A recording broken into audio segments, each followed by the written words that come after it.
ఆ ఊరి పేరు ఆనందపురం. ఆ పేరుకు తగ్గట్టుగానే ఊరంతా ఎప్పుడూ కలకలలాడుతూ ఉంటుంది. మరీ ముఖ్యంగా సంక్రాంతి వచ్చిందంటే చాలు గంగిరెద్దుల సన్నాయి రాగాలు, హరిదాసుల కీర్తనలు, ఇంటి ముందు రంగురంగుల ముగ్గులు. మరోవైపు ఊరి చివర ఒక చిన్న గుడిసె. ఆ గుడిసెలో తుని తన 7 ఆడపిల్లలతో నివసిస్తోంది. సంక్రాంతి పండుగ ఊరంతా వెలుగులు తెస్తే తుని గుడిసెలో మాత్రం ఆకలి చీకట్లు అలుముకున్నాయి. సంక్రాంతికి 2 రోజుల ముందు తుని పెద్ద కూతురు బుజ్జి హరిదాసు వేషం కట్టింది. తన చెల్లెళ్ల ఆకలి తీర్చడానికి నడుం బిగించి బయలుదేరింది. దారిలో జమీందారు బంగ్లా దాటుతూ ఉండగా చిచ్చు తన పట్టుచీరను సర్దుకుంటూ బిళ్ళప్పిస్తోంది. బుజ్జిని ఆ వేషంలో చూడగానే చిచ్చుకి ఎక్కడలేని వెటకారం వచ్చేసింది. ఓయ్ ఆగు, ఏంట ఈ వేషం? బొజ్జి హరిదాస్ వేషం కట్టిందా? ఊడంతా ఆడుకుందామనే కానీ ప్లాను? ఈ దొంగ వేషాలు వేస్తే జనం బిచ్చం వేస్తారని అనుకుంటున్నావా? బంగ్లా గేటు తాకితే మైల పడిపోతుంది. ఆ గిన్నె పట్టుకుని అవతలికి వెళ్ళు. అప్పో చిచ్చు అట్ట, ఈ పంగే నీ సొంతమన్నట్లు మాట్లాడుతున్నావే. నాది ఆకలి వేషం అట్ట, కానీ నీది దొంగ వేషం. లోపల కిన్నెల టొమాటానువి, బయటకొచ్చి మహారాణిలాగా ఈ బిల్డప్లు అవసరమా? కేక్ నేను తాగితే మైలు పడిపోతున్నాను అనుకుంటున్నావా? నీ నోరు తెరిస్తేనే ఊరంతా కంపు కొట్టుంది. చిచ్చు కోపంతో రగిలిపోతూ, ఏంటే బుజ్జి ఆశ ఎక్కువైపోయింది. మీ అమ్మనేమో 7 ఆడపిల్లలకు ఎలా తిండి పెట్టాలో ఆలోచిస్తుంటే నీకు మాత్రం ఈ వాగుడు తగ్గనే లేదు. ఏం చేసుకుంటావో చేసుకో. మహి గారు నేను చెప్పిందే వింటారు. నిన్ను మీ అమ్మని ఈ ఊరు నుండి గెంటేయకపోతే నా పేరు చిచ్చువే కాదు. చూద్దామట్ట ఈ సంక్రాంతికి ఎవరి కాలిపటం ఎగురుతుందో. హరిలో రంగ హరి అది నేను అడుక్కుంటున్నాను, కానీ నువ్వు జమీందార్ గారి దగ్గర అబద్ధాలని అడుక్కుంటున్నావు. తేడా అదే అని బుజ్జి పట్టుదలగా అక్కడి నుండి వెళ్లిపోయింది. బుజ్జి వెళ్లిన కొద్దిసేపటికి తుని తన గుడిసె ముందు దిగులుగా కూర్చొనుంది. అప్పుడే రంగురంగుల బట్టలతో అలంకరించిన ఒక గంగిరెద్దును తీసుకుని ఒక ఆయన తుని ఇంటి ముందుకొచ్చాడు. సన్నాయి మేళం వినిపిస్తుంటే పిల్లలందరూ ఆశగా చూశారు. అమ్మా, డోలు సన్నాయి మేళం తెచ్చారు. గంగిరెద్దు దీవెనలు కోరుకోండి. 7 మహాలక్ష్మిలు ఉన్న ఇల్లిది. అమ్మకు ధర్మం చెయ్యండి. ఈ బసవన్న మీకు అన్ని మంచి పనులే జరిగేలా చూస్తాడు. తుని మెల్లగా లేచి తన గుడిసె లోపలికి వెళ్ళింది. పండుగ పూట వచ్చిన బసవన్నకు ఏమీ ఇవ్వకపోతే అరిష్టమని ఆమెకు తెలుసు. లోపలున్న బియ్యం కుండను తడిమి చూసింది. ఆమె వేళ్లకు కుండ అడుగున ఉన్న మట్టి మాత్రమే తగిలింది. ఒక్క బియ్యం గింజ కూడా లేదు. తుని కన్నీళ్లతో బయటకొచ్చి, అయ్యా, నన్ను క్షమించండి. నా ఇంట్లో పండుగ పూట మీకు పెట్టడానికి ఒక్క గింజ కూడా లేదు. 7 బిడ్డల ఆకలి తీర్చడానికి మార్గం లేదయ్యా. మీరు వేరే ఇంటికి వెళ్ళండి. ఆ గంగిరెద్దుల ఆయన తుని కళ్ళల్లోని బాధను చూశాడు. ఆయన మనసు ద్రవించింది. మరేం పర్వాలేదులేమ్మా, మాతో వస్తే మీకు మంచి జరుగుతుంది అని అనుకున్నాను, కానీ మీ పరిస్థితి చూస్తుంటే నాకే బాధగా ఉంది. ఇదిగో అమ్మా, ఈ సంక్రాంతి పూట ఏ తల్లి బిడ్డలు ఆకలితో ఉండకూడదు. ఇది నా బసవన్న ప్రసాదం అనుకో అని తన దగ్గరున్న సంచిలో నుండి కొంచెం బియ్యాన్ని తీసి తుని దోసిట్లో పోశాడు. దీవించు బసవన్న, ఈ తల్లికి అన్ని మంచి రోజులే రావాలి. ఈ 7 ఆడపిల్లలు రాజకుమారుల్లా బ్రతకాలి.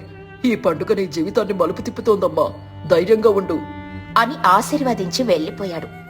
ఆ గంగరెద్దుల ఆయన వెళ్ళాక తుని ఆ బసవన్న ప్రసాదంగా వచ్చిన బియ్యాన్ని తీసుకుని లోపలికెళ్ళింది. తుని వెనువెంటనే పొయ్యి వెలిగించి ఆ బియ్యాన్ని కడిగి అన్నం వండడం మొదలుపెట్టింది. అన్నం ఉడుకుతున్న వాసన గుడిసంతా వ్యాపించింది.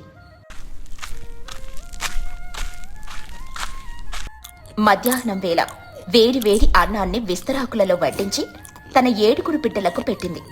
చాలా రోజుల తర్వాత కడుపు నిండా అన్నం తింటున్న పిల్లల ముఖాల్లో సంతోషాన్ని చూసి, అమ్మయ్య, బసవన్న పుణ్యమా అంటూ ఈ పూట గడిసింది అని ఆనందిస్తుంది.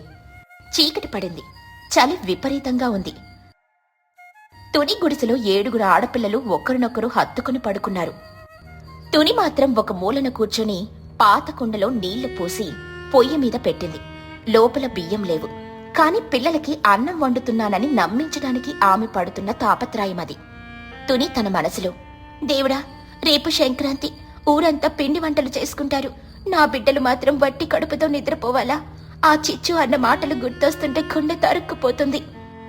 బుజ్జి నిద్రపోకుండా అమ్మ పడే వేదనను గమనిస్తూనే ఉంది. తాను తెచ్చిన కొద్దిపాటి ధాన్యాన్ని అమ్మకిచ్చి, అమ్మ, నువ్వు తిను, రేపు మన బతుకు మారుతుంది అని ఓదార్చింది. సరే బుజ్జి, నేను చోటు వాళ్ళ ఇంటికి వెళ్ళి వస్తాను. వంట వండడానికి బియ్యం సరిపోకపోవడంతో తుని అర్ధరాత్రి వేళ తన స్నేహితురాలు చోటు దగ్గరికి వెళ్లాలని నిర్ణయించుకుంది.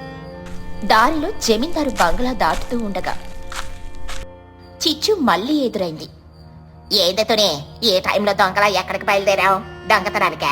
7 ఆడపిల్లలున్నారు కదా, తిండి పెట్టడానికి వేరే దారి లేక ఈ రాత్రికి ఎవరింట్లో కన్నం వేద్దామని ప్లాన్ చేస్తున్నావు? తుని ఏడుస్తూ, చిచ్చు, నేను దొంగని కాదు, పిల్లల కోసం బియ్యం అడగడానికి చోటు దగ్గరికి వెళ్తున్నాను.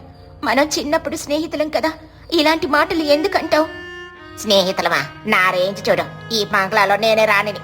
రేపు నేను పట్టు చీరలు కట్టుకుని పరమాన్నం తింటుంటే నువ్వు మాత్రం ఇలా అడుక్కు తింటూ ఉండు. అసలు నీకు సంక్రాంతి ఎందుకు? తుని ఏమీ మాట్లాడలేకపోయింది. పుట్టెడు దుఃఖంతో కన్నీళ్లు తుడుచుకుంటూ తుని చోటు ఇంటికి చేరుకుంది. చోటు కంగారుగా, ఏమైంది తుని? ఈ అర్ధరాత్రి వేళ ఇలా వెక్కి వెక్కి ఏడుస్తూ వచ్చావేంటి? ఏదో పెద్ద కష్టమే వచ్చి ఉండాలి. ఏమైందో దాచకుండా చెప్పు తుని. తుని ఏడుస్తూ, చోటు, నా బతుకింతేనా? పండగ పూట నా పిల్లలకి పట్టడి అన్నం కూడా పెట్టలేకపోతున్నాను. దారిలో ఆ చిచ్చు ఎదురై నన్ను దొంగ అని అవమానించింది. 7 ఆడపిల్లల్ని కన్నందుకు నా బతుకు బజార్న పడిందని హేళన చేసింది. నా ఇంట్లో వండడానికి ఒక్క గింజ కూడా లేదు చోటు. నా పిల్లలు ఆకలితో కళ్ళు తేలేస్తున్నారు. చోటు తునిని దగ్గరికి తీసుకుని ఓదారుస్తూ, వద్దు తుని, ఏడవకు. ఆ చిచ్చుకి అహంకారం తలకెక్కింది. కాలం ఎప్పుడూ ఒకేలా ఉండదు. ఆ దేవుడంతా చూస్తూనే ఉంటాడు. ఇదిగో ఈ బియ్యం తీసుకెళ్ళు. ముందు నీ పిల్లల ఆకలి తీర్చు. తుని కళ్ళు తుడుచుకుంటూ, సరే చోటు, పిల్లల ఆకలితో ఎదురు చూస్తూ ఉంటారు. నేను వెళ్లి వెంటనే వంట వండి పెడతాను అని చెప్పి తుని అక్కడి నుండి బయలుదేరింది. ఇంటికి చేరుకొని కన్నీళ్లతోనే ఆ బియ్యాన్ని వండి పిల్లలకు వడ్డించింది. అప్పుడు బుజ్జి తల్లి కళ్ళల్లో నీళ్లు చూసి, అమ్మా, ఏమైంది అని అడిగింది. తుని జరిగిందంతా వివరిస్తూ మళ్లీ కన్నీళ్లు పెట్టుకుంది. అది విన్న బుజ్జికి రక్తం మరిగిపోయింది. కోపంతో రగిలిపోతూ తన మనసులో ఇలా అనుకుంది, మా అమ్మ బాధపడటానికి కారణమైన ఆ చిచ్చుని వదలను. ఈ పండుగ రోజు ఆమె బతుకు మా బతుకు తేలిపోవాలి అని బుజ్జి తన కోపాన్ని అణుచుకుంటూ, సరేనమ్మా, ఆ చిచ్చు అట్ట ఎప్పుడు అంటే కొత్తగా ఏమీ మారదు, కానీ నువ్వు వెళ్ళి పడుకో అని తల్లిని మందలిస్తూ సర్ది చెప్పింది. మరుసటి రోజు ఉదయం సంక్రాంతి రోజు ఊరంతా పండుగ కలతో మెరిసిపోతుంది. ఇళ్ల ముందర రంగురంగుల ముగ్గులు, వాటి మధ్యలో పసుపు కుంకుమలతో అలంకరించిన గొబ్బెమ్మలు దర్శనమిస్తున్నాయి. వాకిళ్లన్నీ బంతిపూల దండలతో, మామిడాకులతో అందంగా అలంకరించారు. ఆకాశంలో రంగురంగుల గాలిపటాలు పోటీ పడుతూ ఎగురుతుంటే పిల్లల కేరింతలతో ఊరంతా మారుమ్రోగిపోతుంది. బుజ్జి మళ్లీ హరిదాసు వేషంలో జమీందారు బంగ్లా ముందు నిలబడి గట్టిగా అరిచింది. ఓయ్ చిచ్చు అట్ట, బయటికి రా. నీ నిజ స్వరూపం ఈ రోజు మహిగారికి తెలియాలి. చిచ్చు బయటకొచ్చి తిడుతూ ఉండగా జమీందారు మహిగారు బాల్కనీలోకి వచ్చారు. బుజ్జి ధైర్యంగా మహిగారికి అంతా చెప్పింది. అమ్మా, ఈ చిచ్చు అట్ట చూడటానికి మాత్రమే మంచిది. మా అమ్మకు రావాల్సిన ఈ పనిని తన కొడుక్కి రోగమని అబద్ధాలు చెప్పి మహిగారిని మోసం చేసి లాక్కుంది. అంతేకాదమ్మా, ఈమె మీ ధాన్యాన్ని దొంగతనంగా అమ్ముకుంటూ తప్పుడు లెక్కలు రాస్తోంది. మహిగారు వెంటనే చిచ్చు గదిని తనిఖీ చేయించారు. అక్కడ దొంగతనంగా దాచిన ధాన్యం, లెక్కల పుస్తకాలు దొరికాయి. మహి కోపంగా చిచ్చుని కొట్టి, ఆ చిచ్చు, నిన్నెంతలా నమ్మినందుకు నాకు తగిన శాస్తి జరిగింది. నా ఆస్తిని కాజేయడమే కాకుండా ఒక నిరుపేద తల్లిని ఇంతలా అవమానిస్తావా? నిన్ను ఇప్పుడే పనిలో నుండి గెంటేస్తున్నాను. మహిగారు వెంటనే తుని గుడిసెకు వెళ్లారు. అక్కడ తన దీన స్థితిని చూసి ఆమె మనసు ద్రవించింది. తుని, నన్ను క్షమించు. చిచ్చు మాటలు నమ్మి నీకు అన్యాయం చేశాను. నువ్వు రేపటి నుండి నా బంగ్లా పక్కనే ఉన్న పెంకుటింట్లో ఉండాలి. నా వ్యాపారాలన్నీ నువ్వే చూసుకోవాలి. తుని వణికిపోతున్న గొంతుతో మహిగారి చేతులు పట్టుకొని, అయ్యో జమీందార్ గారు, మీరంత మాట అనకండి. మీరు నన్ను క్షమించమని అడగడం ఏంటి? నిజానికి నేనే మిమ్మల్ని క్షమాపణ కోరాలి. మహి ఆశ్చర్యంగా, అదేంటి తుని అలా అంటావు? అవునమ్మా, చిచ్చు చేస్తున్న మోసాలు, ఆమె రాస్తున్న తప్పుడు లెక్కల గురించి నాకు ముందే తెలుసు. కానీ మేము చిన్నప్పటి నుండి కలిసి పెరిగిన స్నేహితులం కదా. ఏదో ఒక రోజు తను మారుతుందన్న ఆశతో, ఆ స్నేహం మీద ఉన్న గౌరవంతో మీకు నిజం చెప్పకుండా దాచాను. మీలాంటి మహారాణి లాంటి మనసున్న వ్యక్తి దగ్గర ఇంత పెద్ద నిజాన్ని దాచినందుకు నా బిడ్డలకు ఆకలి కష్టాలు ఎదురైనా మౌనంగా ఉన్నందుకు నిజానికి మీరే నన్ను క్షమించాలి. మహి తునిని ఓదారుస్తూ, తుని, నీ స్నేహానికి నువ్విచ్చిన విలువ నీ వ్యక్తిత్వాన్ని చాటుతోంది. నీలాంటి నిజాయితీ గల వ్యక్తులు నా పక్కన ఉండడం నా అదృష్టం. నీ మంచితనమే నిన్ను ఈ రోజు ఈ స్థితిలో నిలబెట్టింది. తుని కళ్ళల్లో ఆనంద బాష్పాలు రాలాయి. పండుగ రోజు తన జీవితం ఇంతలా మారుతుందని ఆమె ఊహించనేలేదు. ఆనందంతో తుని ఇంట్లో పండుగ వాతావరణం మొదలైంది. ఇల్లంతా పువ్వులతో కలకలలాడుతోంది. వాకిట్లో రంగురంగుల ముగ్గులు తన 7 పిల్లలు వేస్తున్నారు. అప్పుడు తుని దూరంగా ఒక చెట్టు కింద ఒంటరిగా కోపంగా నిలబడున్న చిచ్చుని చూసింది. తుని మెల్లగా ఆమె దగ్గరికెళ్ళింది. నన్ను క్షమించి చిచ్చు, నేను జమీందారు గారికి ఏమీ చెప్పలేదు. నీకిచ్చిన మాటకే కట్టుబడున్నాను. కాని ఎలా తెలిసిందో ఏమో కాని బుజ్జి మరియు జమీందారు గారు ఇద్దరు కలిసొచ్చారు. కావాలంటే నేను జమీందారు గారితో మళ్ళీ మాట్లాడతాను. తుని మాటలు వినగానే చిచ్చు కళ్ళల్లో నీళ్లు వరదల్లా కారాయి. ఆమె పశ్చాత్తాపంతో కుమిలిపోయింది.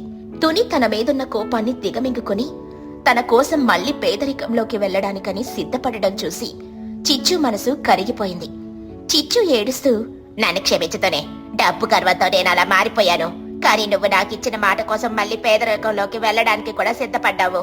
ఇక నుండి నేను ఎవరితోనూ గొడవ పడను. పూర్తిగా మారిపోతాను. సరే చిచ్చు, జరిగిందేదో జరిగిపోయింది. అన్నీ మర్చిపో. మా ఇంటికి రా, అందరం కలిసి పండుగ చేసుకుందాం. వద్దతోనే, ఇంట్లో చెన్నుగాడు ఒక్కడే ఉన్నాడు, నేను వెళ్తాను అని చెప్పి చిచ్చు అక్కడి నుండి వెళ్లిపోయింది. చిచ్చులో వచ్చిన ఈ మార్పు చూసి తుని ఆనందానికి హద్దులే లేవు.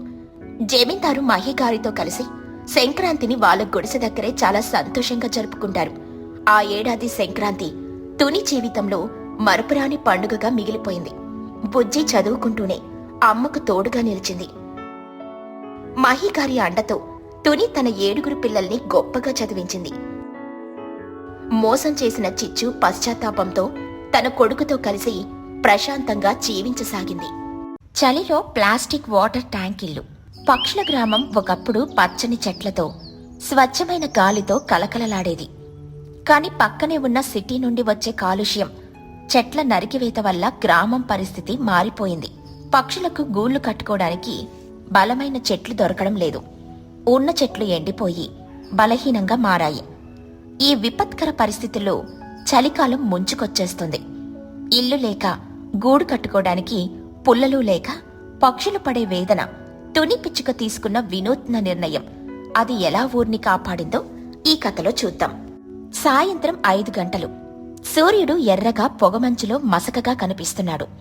తుని పిచ్చుక, బుజ్జి పిచ్చుక, చోటు చిలుక, చిచ్చుకాకి ఇంకా మహీగ్రద్ద అందరూ ఒక ఎండిపోయిన చెట్టు కొమ్మ మీద కూర్చొనున్నారు. వాళ్ల ముఖాల్లో ఆందోళన కనిపిస్తుంది. తుని పిచ్చుక కన్నీళ్లతో, చూసారా, నిన్నటి వరకు మనం ఆడుకున్న వేప చెట్టు ఈ రోజు నేల కూలింది. అందులో నా చిన్ననాటి గూడుండేది. ఇప్పుడు మనం ఎక్కడికి వెళ్ళాలి? ఎక్కడ గూళ్ళు కట్టుకోవాలి? మహీగ్రద్ద ఆకాశం వైపు చూస్తూ, మనుషుల ఆశకు అంతులేదు తుని. సిటీని పెంచుకుంటూ పోతున్నారు, మనల్ని తరిమేస్తున్నారు. నా వయసు అయిపోయింది. నేనేదో ఒక కొండ మీద బతికేస్తాను. కానీ మీ చిన్న పిల్లల పరిస్థితి ఏమిటి?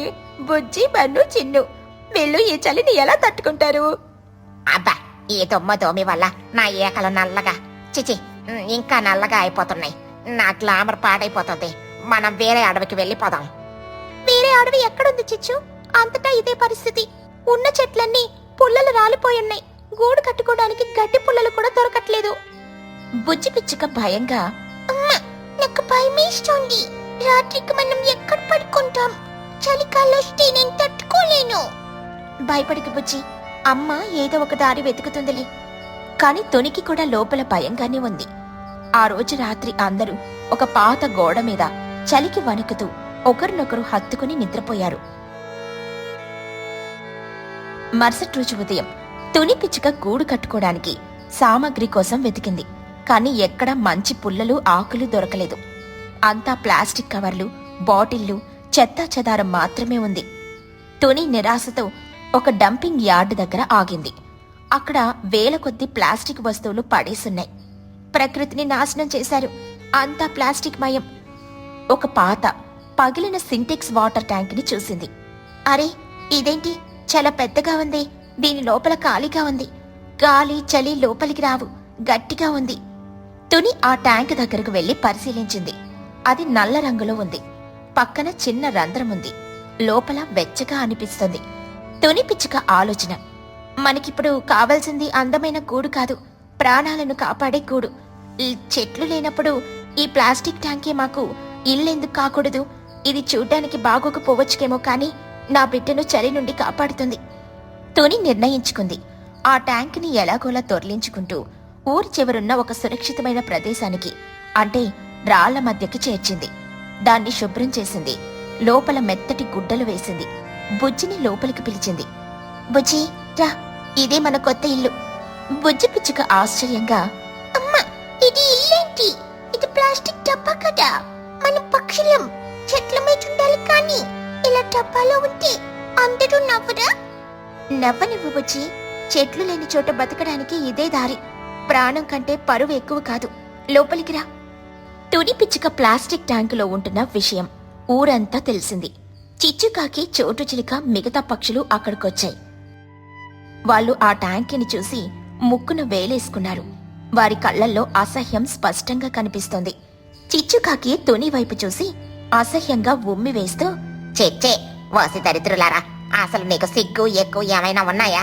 మనుషులు వాడి పడేసిన చెత్త డబ్బాలో కాపురం పెడతావా? నువ్వు పక్షివా లేక మురికి కాలువలో బతికే ఎలకవా? నిన్ను చూస్తుంటేనే నాకు వాంతులు వస్తున్నాయి. నీ బతుకు ఎంత నీచమైందో ఈ ప్లాస్టిక్ డబ్బాని చెప్తోంది. చోటు చిలుక రెక్కలు విదిలిస్తూ వెటకారంగా, అవును తుని, నువ్వు మా జాతి పరువు గంగలో కలిపేశావు. రేపొద్దున వేరే ఊరి పక్షులొచ్చి మీ ఊర్లో పక్షులు చెత్త కుప్పల్లో బతుకుతున్నాయట కదా అని అడిగితే మేము తల ఎక్కడ పెట్టుకోవాలి? నీకు దరిద్రం పట్టిందని తెలుసు, కానీ ఇంతలా దిగజారిపోతావని అనుకోలేదు. నువ్వు ఆ డబ్బాలో నుండి బయటికి రాకు, ఆ కంపు మాకు అంటించుకో. తుని పిచ్చుక కన్నీళ్లతో చేతులు జోడించి, ఎందుకలా అంటారు? నాకు వేరే దారి లేక. చిచ్చుకాకి మధ్యలోనే అడ్డుకొని గట్టిగా అరుస్తూ, నోరమయ్యవే, దారి లేకపోతే చచ్చిపో, అంతేకాని ఇలాంటి చెత్త పనులు చేయకు. నువ్విక మా స్నేహితురాలువే కాదు, నిన్ను చూస్తేనే మాకు పాపం చుట్టుకుంటుంది. నువ్వు ఆ ప్లాస్టిక్ డబ్బాలో కుళ్ళిపోవాల్సిందే. మా పిల్లలు నీ బుజ్జితో ఆడుకోవడానికి కూడా వీల్లేదు. చీ, పద చోటు. ఇక్కడ ఒక్క నిమిషం కూడా ఉంటే నా వంటికి కూడా ఆ మురికి అంటుకుంటుంది. తుని గుండె పగిలిపోయింది.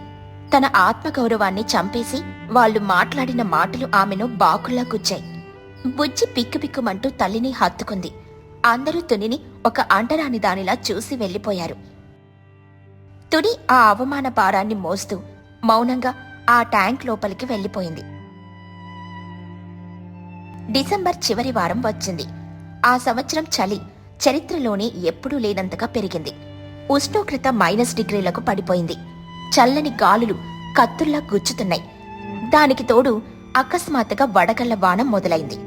ఆకాశం నుండి రాళ్లలాంటి మంచు ముక్కలు పడుతున్నాయి. బయట పరిస్థితి, చెట్ల కొమ్మల మీద, గోడల మీద ఉన్న పక్షులకు రక్షణ లేదు. వడగళ్లు తగిలి చిచ్చుకాకి రెక్కలు దెబ్బతిన్నాయి. చోటు చిలుక పిల్లవాడు బన్ను చలికి స్పృహ కోల్పోయే స్థితికొచ్చాడు. మహీగ్రద్ద కూడా వయసు రీత్యా తట్టుకోలేకపోతుంది. చిచ్చుకాకి ఏడుస్తూ, అమ్మా, చచ్చిపోతున్నావు, నా రెక్కలు విరిగిపోయాయి. చిన్న, ఒరే చిన్నగా మాట్లాడరా, కళ్ళు తెరవు. బన్ను, లేరా? దేవుడా, ఇదేం శిక్ష? మాకు తల దాచుకోవడానికి చోటు చూపించు. అందరూ ప్రాణభయంతో అటూ ఇటూ పరుగులు తీస్తున్నారు. కాని ఎక్కడా రక్షణ లేదు. అప్పుడే వాళ్లకు తుని పిచ్చుక ఇల్లు గుర్తుకొచ్చింది. పదండి, తుని దగ్గరికి వెళ్దాం. ఆ ప్లాస్టిక్ ట్యాంక్ ఒక్కటే ఇప్పుడు గట్టిగా ఉంది, అది మనల్ని కాపాడుతుందేమో. అందరూ సిగ్గు, అభిమానం వదిలేసి తుని ట్యాంక్ దగ్గరకు పరిగెత్తారు. వడగళ్ళు ట్యాంక్ మీద టప్ టప్ అని పడుతున్నాయి, కాని ట్యాంక్ పగల్లేదు. లోపల నుండి తుని పొచ్చి సురక్షితంగా ఉన్నారు. చిచ్చుకాకి, చోటు చిలుక ట్యాంక్ బయట నిలబడి తలుపు తట్టారు. వారి కళ్లల్లో పశ్చాత్తాపం ఉంది. తనే, ఓ తనే, ప్లీజ్ తనే తీయే. మా పిల్లలు చనిపోయేలా ఉన్నారు, మమ్మల్ని కాపాడు. మేం తప్పు చేశాం, నిన్ను మురికి దానివి, చెత్త దానివి అని తిట్టాము. కానీ ఇప్పుడు మా గతే చెత్తలా అయిపోయింది. మా అహంకారం మమ్మల్ని చంపేస్తోంది. దయచేసి క్షమించి తలుపు తీయుతునే. మన్నుగడికి ఊపిరాడట్లేదు తుని. నువ్వు మమ్మల్ని అసహించుకున్నా పర్లేదు, మా పిల్లల్ని కాపాడు, నీ కాళ్ళు పట్టుకుంటాం. తుని పిచ్చుక వెంటనే స్పందించింది. పాత కోపాలు, అవమానాలు మనసులో పెట్టుకోకుండా వెంటనే ద్వారం తెరిచింది. రండి, తొందరగా లోపలికి రండి, అందరూ రండి. చిచ్చు, చోటు, లూసీ, మహి ఇంకా పిల్లలు అందరూ ఆ ట్యాంక్ లోపలికి వచ్చారు. ట్యాంక్ లోపల అద్భుతంగా ఉంది. బయటున్న చలికి లోపలున్న వెచ్చదనానికి అసలు సంబంధమే లేదు. తుని లోపల చిన్న లాంతరు వెలిగించింది. నేల మీద మెత్తటి పరుపులు వేసింది. ఆ వాతావరణం చూడగానే పిల్లలకు ప్రాణం లేచొచ్చింది. బన్ను చిలుక కళ్ళు తెరిచి, అమ్మయ్య, వెచ్చగా ఉంది. అమ్మ, బయట నరకం చూశాను. తుని ఆంటీ, మీ ఇల్లు స్వర్గం. అవునంటే మేం మిమ్మల్ని చెత్తలో ఉంటున్నారు అని నవ్వాం, కానీ ఆ చెత్తే ఇప్పుడు మా ప్రాణాలు కాపాడింది. చిచ్చుకాకి కన్నీళ్లతో, క్షమించుతోనే నేను అందం అంతస్తు అని విర్రవీగాను. నిన్ను కులం జాతి అని కాదు, పేదరికం పేరుతో అవమానించాను. కానీ ఆపదొచ్చినప్పుడు ఏది పనికి రాలేదు. నువ్వు ముందు చూపుతో ఈ ఏర్పాటు చేసుకున్నావు కాబట్టి మేం బ్రతికాము. నీ నిర్ణయం సరైంది. నువ్వు నిజంగా గొప్పదానివి. ఏడవకండి ఫ్రెండ్స్, పరిస్థితిని బట్టి మారడమే నిజమైన తెలివి. ప్రకృతిని మనుషులు నాశనం చేశారు. మనకు చెట్లు లేవు. అలాంటప్పుడు వాళ్ళు పడేసిన ఈ వస్తువులే మనకు దిక్కు. దీన్ని రీసైక్లింగ్ అనుకుందాం. బ్రతకడానికి ఏ దారైనా మంచిదే. ఆ రాత్రి అందరూ ఆ ఒక్క ట్యాంకులోనే తలదాంచుకున్నారు. మరుసటి రోజు ఉదయం బయటకొచ్చారు. ఊరంతా నాశనమైపోయింది. కాని తుని ట్యాంక్ మాత్రం చెక్కు చెదరలేదు. ఫ్రెండ్స్, తుని మనకు కళ్ళు తెరిపించింది. ఇకపై మనం కూడా పాత పద్ధతులని కూర్చోకూడదు. ఈ డంపింగ్ యార్డ్ లో ఇంకా చాలా ట్యాంకులు, డ్రమ్ములు, పైపులు ఉన్నాయి. మనం వాటిని తెచ్చుకొని శుభ్రం చేసుకుని ఒక కొత్త కాలనీ కట్టుకుందాం. అవును, నేను ఆ నీలపు రంగు డ్రమ్ములో ఇల్లు కట్టుకుంటాను. నేను ఆ పెద్ద వైట్ ట్యాంక్ తీసుకుంటా. దానికి పెయింటింగ్ వేసుకుంటా. అందరూ కలిసి డంపింగ్ యార్డుకి వెళ్లి పనికి వచ్చే ప్లాస్టిక్ వస్తువులను సేకరించారు. వాటిని శుభ్రం చేసి వరుసగా అమర్చి ఒక అందమైన కాలనీని తయారు చేశారు. దానికి నవజీవన నగర్ అని పేరు కూడా పెట్టారు. చూశారా, మనుషులు పడేసిన చెత్త మనకు ఆష్టయింది. అవును బుజ్జే, ఇప్పుడు వర్షం వచ్చినా వడగళ్ళు పడినా భయం లేదు. నేను నా ట్యాంకులో స్నాక్స్ కూడా దాచుకుంటా. ఒకప్పుడు అవమానంగా చూసిన ప్లాస్టిక్ ట్యాంక్ ఇప్పుడు ఆ ఊరి పక్షులకు గౌరవప్రదమైన నివాసంగా మారింది. తుని పిచ్చుక ముందు చూపు, ధైర్యం అందరికీ ఆదర్శంగా నిలిచాయి. కాలుష్యం ఒక శాపమే, కాని దాన్ని తెలివిగా వాడుకుంటే వరంలా కూడా మారుతుందని పక్షులు నిరూపించాయి. ఈ కథలోని నీతేంటంటే, సమస్య వచ్చినప్పుడు ఏడిస్తే కన్నీళ్లు మిగులుతాయి. ఆలోచిస్తే పరిష్కారం దొరుకుతుంది. ఆడంబరాల కంటే అవసరమే ముఖ్యం.